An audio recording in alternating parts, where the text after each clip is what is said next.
हाय नमस्कार good evening. मैं हूँ सरोजिनी दास। आप सभी को सरस्वती अकेडमी में स्वागत है। Welcome to my YouTube channel. तो आज हम पढ़ेंगे new novel Surabhi book, Hindi Surabhi book standard 4 के चैप्टर 7 खाने की बात।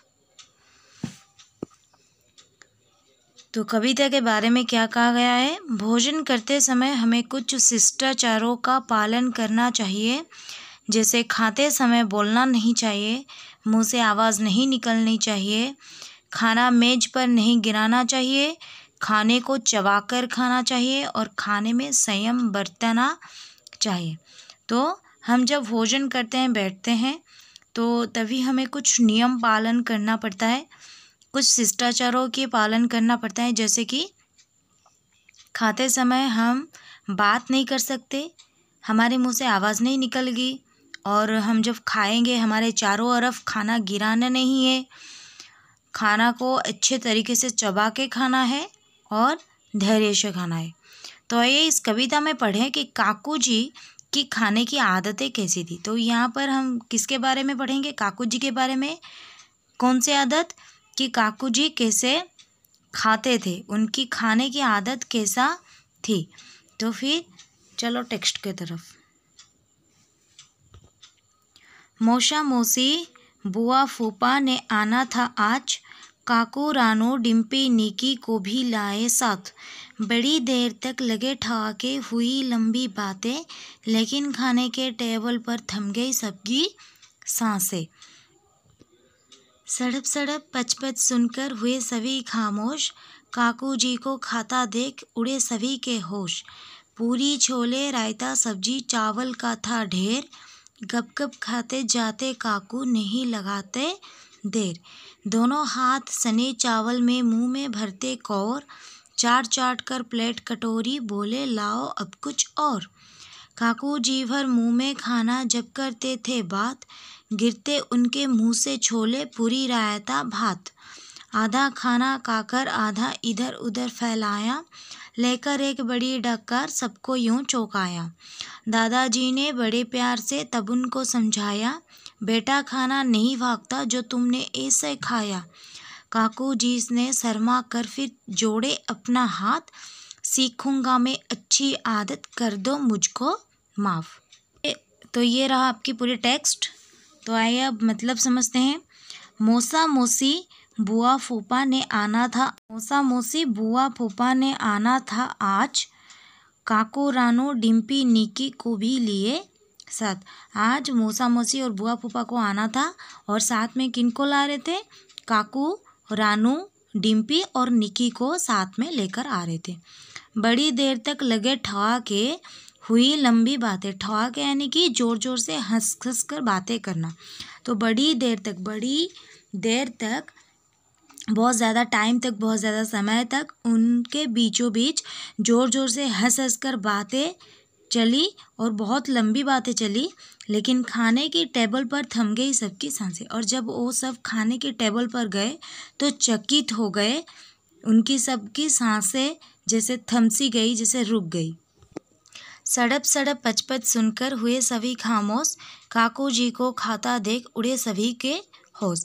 तो सड़प सड़प के पचपच साउंड करके, शब्द सुन के सब खामोश हो गए, सब चुप हो गए। ये सब कौन निकाल रहा था? ये शब्द काकू खाते वक्त निकाल रहा था। तो काकू जी को खाता देख उड़े सभी के होश। काकू सड़प सड़प पचपच जो शब्द करके खा रहा था, साउंड करके खा रहा था, उसको ऐसी हालत में देखकर सबकी होश उड़ गई। पूरी छोले रायता सब्जी चावल का था ढेर, गप गप खाते जाते काकू नहीं लगाते देर। तो खाने में क्या क्या था? पूरी था, छोले, दिन रायता सब्जी चावल का ढेर। गप गप खाते, काकू गप गप करके खा जा रहा था, जैसे खाने में देरी ना हो। दोनों हाथ सने चावल में मुंह में भरते कौर। दोनों हाथ से वो चावल खा रहा था और मुंह में निवाला ढूस रहा था। चाट चाट कर प्लेट कटोरी बोले लाओ अब कुछ और प्लेट कटोरी को सब चाट चाट के वो खा जा रहा था, और फिर बोला कि अब और भी लेकर आओ, अगर कुछ है तो। काकू जी भर मुंह में खाना जब करते थे बात, गिरते उनके मुंह से छोले पूरी रायता भात। तो काकू जी जब मुंह में खाना भर के जब बात करते थे, तब उनके मुंह से सारे खाना बाहर फैल जाता था। जैसे कि छोले हो, पूरी हो, भात हो, सब उनके मुंह से निकल के बाहर फैल जाता था। आधा खाना खाकर आधा इधर उधर फैलाया, लेकर एक बड़ी डकार सबको यूं चौंकाया। तो खाने में कितना खाना खाए थे काकू? जितना दिया गया था उससे आधा खाए थे और आधा खाना इधर उधर फैला रखे थे। और खाने के बाद ऐसे डकार लिया कि सब चौंक गए। दादाजी ने बड़े प्यार से तब उनको समझाया, बेटा खाना नहीं भागता जो तुमने ऐसे खाया। तो दादाजी ने उसके बाद ये सब देखकर उसके बाद काकू को बहुत प्यार से समझाया कि काकू तुम जो ऐसे खा रहे थे सड़प सड़प करके, पच पच शब्द करके, इधर उधर फैला के जो खाना खा रहे थे, खाना कहीं भाग जा रहा था क्या? खाना तो कहीं नहीं भाग जा रहा था, तो फिर ऐसे क्यों खा रहे थे? ऐसे खाना नहीं चाहिए। तो काकू जी को अपनी गलती मालूम हो गई। तो काकू जी ने शर्मा कर फिर जोड़े अपना हाथ, सीखूंगा मैं अच्छी आदत, कर दो मुझको माफ।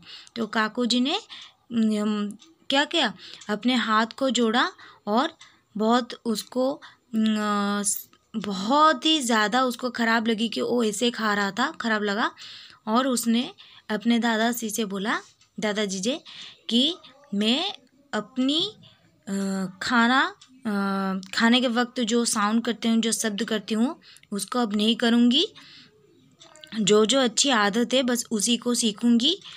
अब ये मैं आपसे वादा करती हूँ कि जो भी खाने के टाइम पे करते हैं, जैसे कि कोई बात नहीं करते, एकदम संयम रख के खाते हैं, अच्छे से खाते हैं, वो सब सीखूँगा।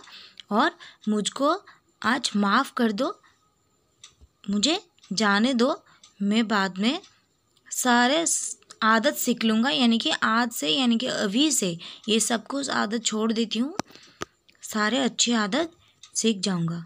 तो ये बोला और सभी बहुत खुश हो गए। देन कठिन शब्दों के अर्थ जानिए। ठहाके मैंने ऑलरेडी बोल चुकी हूँ। ज़ोर ज़ोर से हंसना, खामोश यानी कि चुप, सांसें थम जाना यानी कि आश्चर्यचकित रह जाना या फिर चौंक जाना, भात यानी कि पके हुए चावल। अभ्यास, अभिव्यक्ति मूल्यांकन। श्रुतलेख, श्रुतलेख का मतलब है सुनकर लिखना। जैसे हम बोलते जाएंगे, आपको सुनना है और लिखना है। सांसें, खामोश, सब्जी, कौर, चौंकाया, शर्मा कर, सीखूंगा। तो घर पर किन्हें आना था? मौसा मौसी, बुआ फूफा। सड़प सड़प की आवाज़ निकालकर कौन खा रहा था? काकू। खाने में क्या क्या था? खाने में पूरी, छोले, रायता, सब्जी और चावल था। काकू जी को किसने समझाया? काकू जी को दादाजी ने समझाया। पाठबोध, कविता की पंक्तियाँ लिखिए जिनमें बताया गया है कि काकू जी खाते समय आवाज़ निकालते थे। देन ये वाला लिखना, सड़प सड़प पच पच सुनकर हुए सभी खामोश, काकू जी को खाता देख उड़े सभी के होश। काकू जी को खाता देख सभी आश्चर्यचकित रह गए। देन वही सेम लाइन ही लिखना, ये वाला, काकू जी को खाता देख उड़े सभी के होश।